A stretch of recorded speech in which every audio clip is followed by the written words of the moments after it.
পুতিনের দুর্ভেদ্য আকাশ প্রতিরক্ষা কি তবে ভেঙে পড়ছে? কেন ক্রেমলিনের দোরগোড়ায় পৌঁছে যাচ্ছে ইউক্রেনীয় ড্রোন?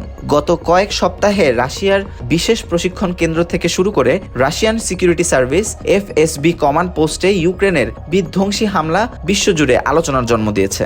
কিভাবে ইউক্রেন রাশিয়ার আকাশ প্রতিরক্ষা ব্যবস্থাকে অকেজো করে দিচ্ছে এবং তাদের নতুন মাস্টার প্ল্যান আসলে কি? ইউক্রেনিয়ান সংবাদ মাধ্যম ইউনাইটেড 24 এর মতে রাশিয়ার ফ্রন্টলাইন বা যুদ্ধক্ষেত্রে আকাশ প্রতিরক্ষা ব্যবস্থা বা এয়ার ডিফেন্স সিস্টেমে বড় ধরনের ফাটল দেখা দিয়েছে। ইউক্রেন এখন প্রতিদিন রাশিয়ার উচ্চ মূল্যের লক্ষ্যবস্তুতে নির্ভুলভাবে আঘাত হানছে। সম্প্রতি একটি রাশিয়ান স্পেশাল ফোর্সেস ট্রেনিং সেন্টারে ইউক্রেনীয় ড্রোনের আঘাতে অন্তত 60 জন সেনা নিহত হওয়ার খবর পাওয়া গেছে। এছাড়া ক্রিমিয়ায় অবস্থিত রাশিয়ার গোয়েন্দা সংস্থা FSBর একটি কমান্ড পোস্টেও হামলা চালিয়েছে ইউক্রেন। সেখানে 100 জনেরও বেশি হতাহত হয়েছে বলে দাবি করা হচ্ছে। সবচেয়ে অবাক করার বিষয় হলো রাশিয়ার সবচেয়ে আধুনিক প্যান্টসির S1 এবং S300 এর মতো এয়ার ডিফেন্স সিস্টেমগুলো ইউক্রেনীয় ড্রোন আটকাতে ব্যর্থ হচ্ছে।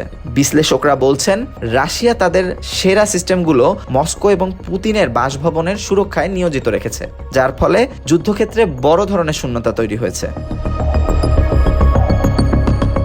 ইউক্রেন 2026 সালের জন্য একটি বিশেষ রণকৌশল হাতে নিয়েছে, যা বর্তমানে মাঠ পর্যায়ে কার্যকর করা হচ্ছে। এই পরিকল্পনাটি মূলত 3 ধাপে বিভক্ত। প্রথম ধাপ, রাশিয়ার আকাশ প্রতিরক্ষা ব্যবস্থা বা রাডারগুলোকে খুঁজে বের করে ধ্বংস করা। গত 20 দিনে ইউক্রেন প্রায় 20টি এয়ার ডিফেন্স সিস্টেম ধ্বংস করেছে বলে দাবি করেছে, যা রাশিয়ার জন্য একটি বড় ধাক্কা। দ্বিতীয় ধাপ, এয়ার ডিফেন্স সিস্টেম দুর্বল হয়ে পড়লে 30 থেকে 200 কিলোমিটার পাল্লার ড্রোন দিয়ে রাশিয়ার গুরুত্বপূর্ণ স্থাপনায় হামলা চালানো। ইউক্রেন এখন এমন ড্রোন তৈরি করছে যা বিশাল দূরত্ব অতিক্রম করেও বড় ধরনের বিস্ফোরক বহন করতে সক্ষম। তৃতীয় ধাপ, রাশিয়ার লজিস্টিক্স বা সাপ্লাই চেইন পুরোপুরি বিচ্ছিন্ন করে দেওয়া। রাশিয়ার জন্য সবচেয়ে উদ্বেগের কারণ হয়ে দাঁড়িয়েছে তাদের সরবরাহ পথ বা লজিস্টিক্স রুট। রাশিয়ান মিল ব্লগারদের মতে মারিওপোল থেকে ক্রিমিয়া যাওয়ার রাস্তাটি এখন 1980-র দশকে আফগানিস্তান যুদ্ধের রাস্তার মতো মনে হচ্ছে।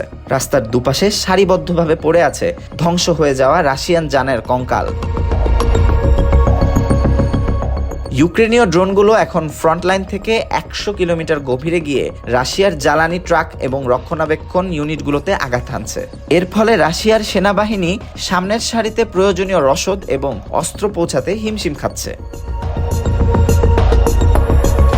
রাশিয়া যদিও এখনও বড় পাল্লার ক্ষেপণাস্ত্র দিয়ে ইউক্রেনের বিদ্যুৎ কেন্দ্র বা রেল ডিপোতে হামলা চালিয়ে যাচ্ছে, কিন্তু ইউক্রেনের এই পদ্ধতিগত ড্রোন হামলা রাশিয়ার সামরিক সক্ষমতাকে ভেতর থেকে ফোকলা করে দিচ্ছে।